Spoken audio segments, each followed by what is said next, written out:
Hi, I'm Landscaper and this is the Wannabe Composer series. Today we are working on the Sweet Science of Bruising, which is another commission I've got for a South London theatre company.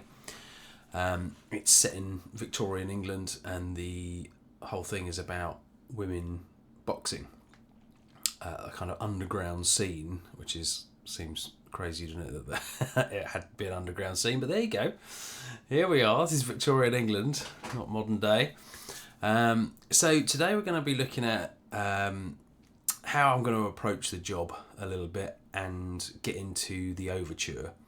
So what I want to do first is a little bit of research into Victorian boxing, because obviously you've seen the pictures of the guys with bare knuckles, that kind of thing, but a little bit later in the Victorian period they did use gloves. So, and I think in the stage production they are using gloves, so sound effects for punches are obviously going to be different if it's bare knuckle or if it's gloved. What sort of bells, did they use bells, that kind of thing. So what were the rings made out of, all this kind of like nonsense. But anyway, I need to do a bit of research, so I'm gonna have a little shift around on the internet, see what I can find and see what helps me build a little bit of a soundscape idea. Then I'm going to line up some sound effects. I've already got a whole bunch that I've already made in the past. I'm potentially going to use a bit of splice as well. Splice is great for certain sound effects. Get some Foley on there. And then we can see where we go from there as I create the overture.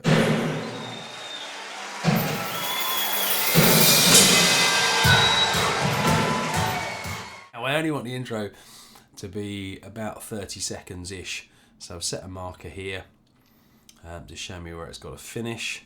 So now I'm just going to try and put some bits together and see where we go. So first of all, I've got the idea that I'd quite like to bring in almost like echoey, reverby punching, and then I want to kind of taper the reverb down so that it almost sort of comes out of the sides and comes in to the front. So let's see what we've got here. Okay, I think I need to break this up a little bit now so that we can have different kind of, different patterns, different boxing patterns. And what I kind of want to do is duplicate it left and right, I think. And then what I might do is, so I'm going to push this one slightly to the left, and I push this one slightly to the right. I'm going to group these two tracks.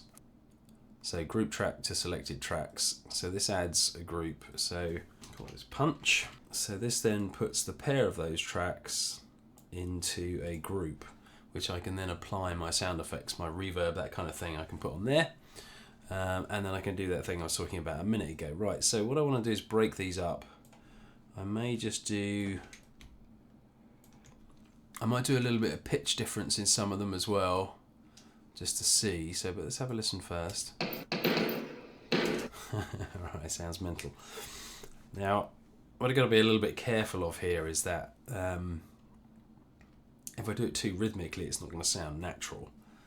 So, yeah, let's move these out of the way and just. Okay, so that needs a tail. That sounds weird without the tail. We'll have reverb on it, which will help. And it is very quiet at the moment, but let's just raise the volume a tiny bit.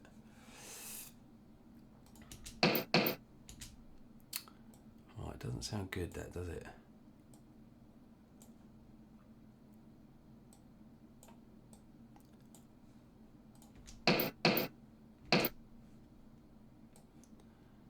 Bring in a low one there.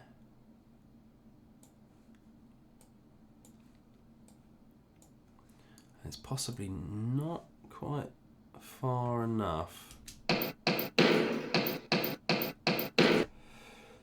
they're going to need to be dragged out, which is annoying because that is. Well, maybe you know what? Let's get the reverb on there first. We'll stick a Valhalla.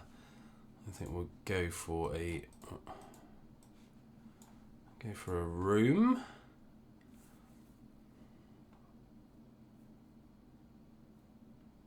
large wood room. Let's try that.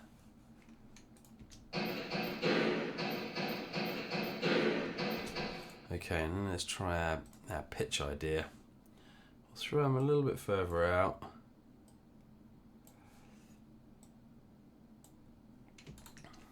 And let's try pitch shifting some of these.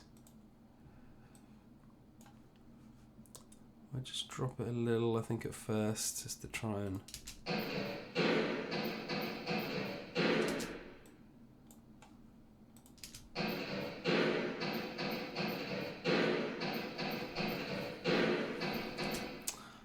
like I was saying about the two rhythmicals, so I'm just going to drop these out of the way.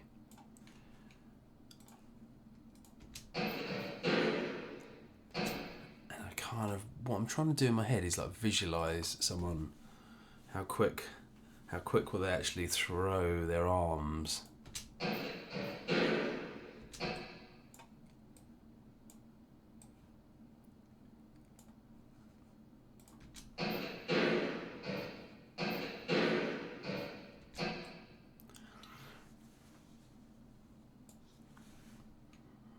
Maybe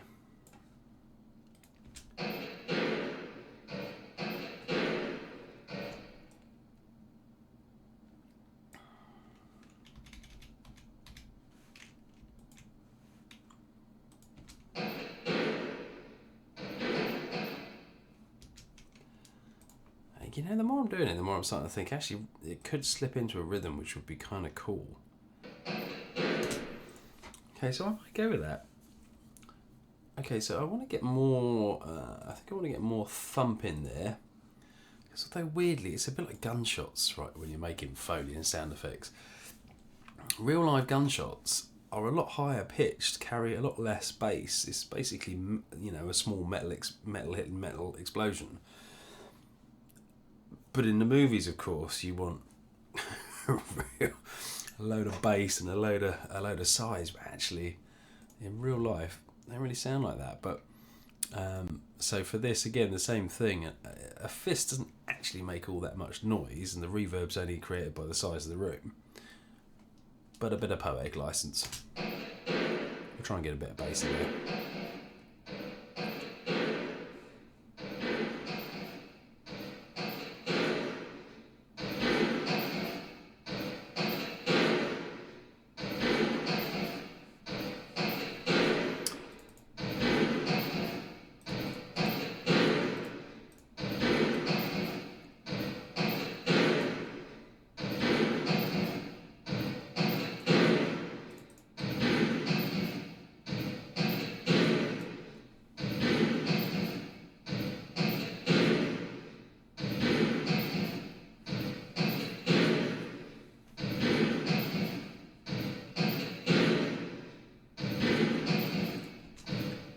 So I like that.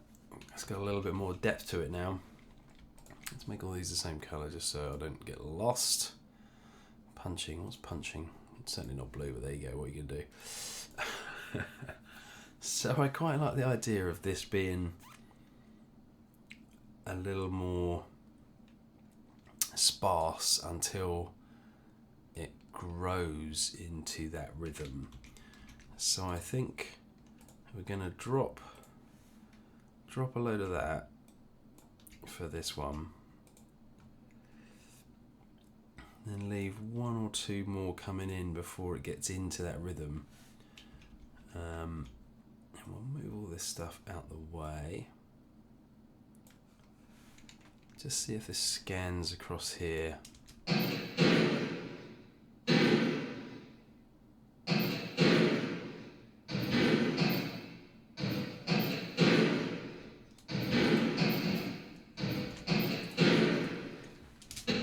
Right, and what I think I'm going to do is fade in the crowd really gently.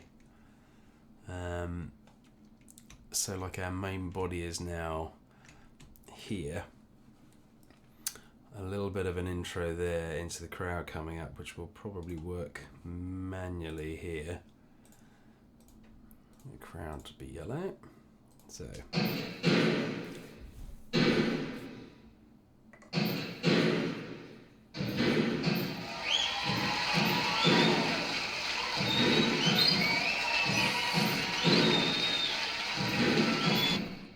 so I think I want to bring the whole fade in there. Again, I've only got 30 seconds to do this with, so I mean that's self-imposed. They haven't actually asked me to do 30 seconds only, but that tends to be good for an intro. Especially theatre, you don't really want people to be sat there too long. The music is not the focal point, or at least shouldn't be the focal point, really. Let's EQ this crowd sound. Set my level to 0. Because I want it to sound muffled. I mean, this sounds like a very modern crowd at the moment. And I want it to sound quite muffled.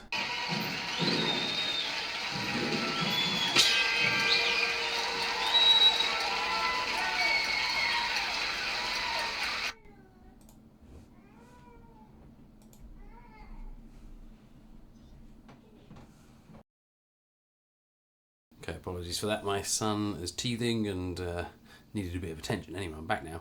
So I've put it at the top here. You can see I've got a marker for where the end is. Just the kind of 30 seconds. Now I've dragged on past that point because the loop didn't really feel like it was complete, if you like.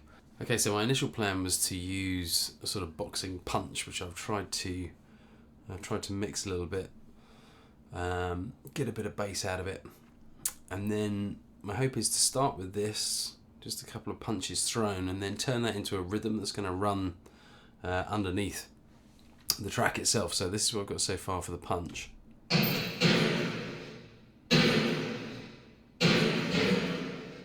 So I've pitched a few of them slightly differently, so they sound like sort of slightly different speeds. I've panned one set to the left and one set to the right ever so slightly, give it a little bit of width. And I've put it in a hall reverb, so it sounds like it's kind of in a boxing sort of practice ring or a boxing ring. The next thing I've got rolling in is this omnisphere here. So you should hear this start to roll in underneath the... I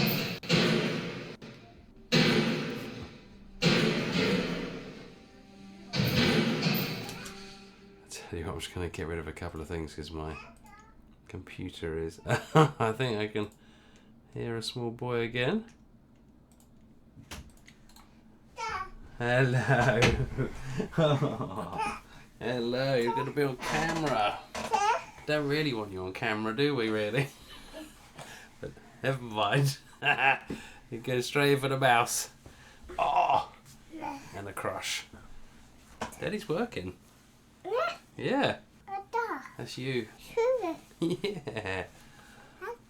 You can see yourself over here now. Hiya. Hiya. Say hiya to the people. Hiya. Hello. Very good. All right. Don't push that. Don't touch that. Don't do this. Don't do that. Hello. Come on. Hiya. Bye-bye. Bye-bye. Bye. Okay. So he has now exited the building. Right. So the omnisphere comes in at the back of these punches.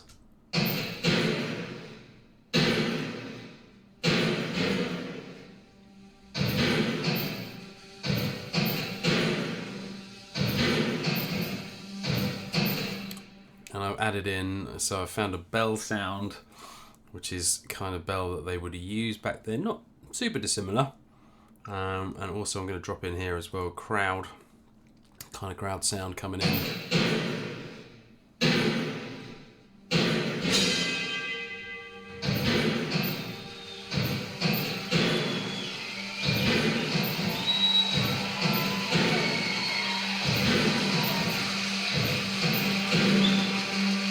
The idea of this, I wanted some atmosphere in, and you can see the pattern forming here as the punches are becoming a rhythmical kind of feature. I've got a little cymbal that cuts in here, down here, which I quite liked, and I'm then starting to bring in the cello and the bass at this point as well. Here I've got a set of drums that come in and go out. Got a big kick to finish it off with the bell at the same time. I don't know if you can see those. You can see those. That's good. Oh boy, noisy in this house. I've got a little track here that runs underneath. Part of the idea is kind of like clockwork. And Victorian, I've got this. It's almost castanets, aren't they? Almost, but which runs underneath. A little bit later, when the drums start to come in, I've got a violin that comes in, and then it all drops out. So I'm just going to run this.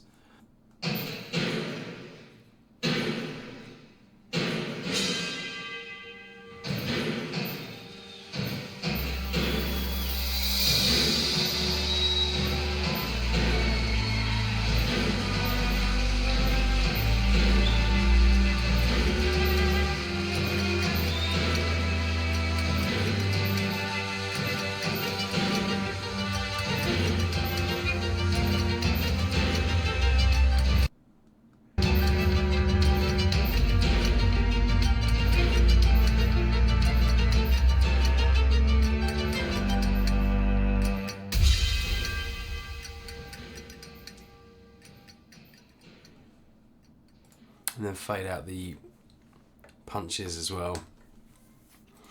So I'm hoping this will work. I've sent this off now to the director to see if this is a good stab. We'll see what she comes back with. I've recently just purchased another couple of instruments as well that I might start to add in for other characters. So I've got an accordion. I'm going to need some kind of like seaside kind of organ sound, like a sort of circus organ sound, which I'm not sure where I'm going to get that from. I've just upgraded to Omnisphere 3, so I'm hoping may have some possibly. Otherwise I'm going to look at our old friend Splice, see if they've got any. And failing that, I shall search the web for a software synth that does a good kind of Victoriana kind of organ sound. So that's where we're at so far. We'll await some feedback, give it a mix, and see where we're at. Alright, thank you very much.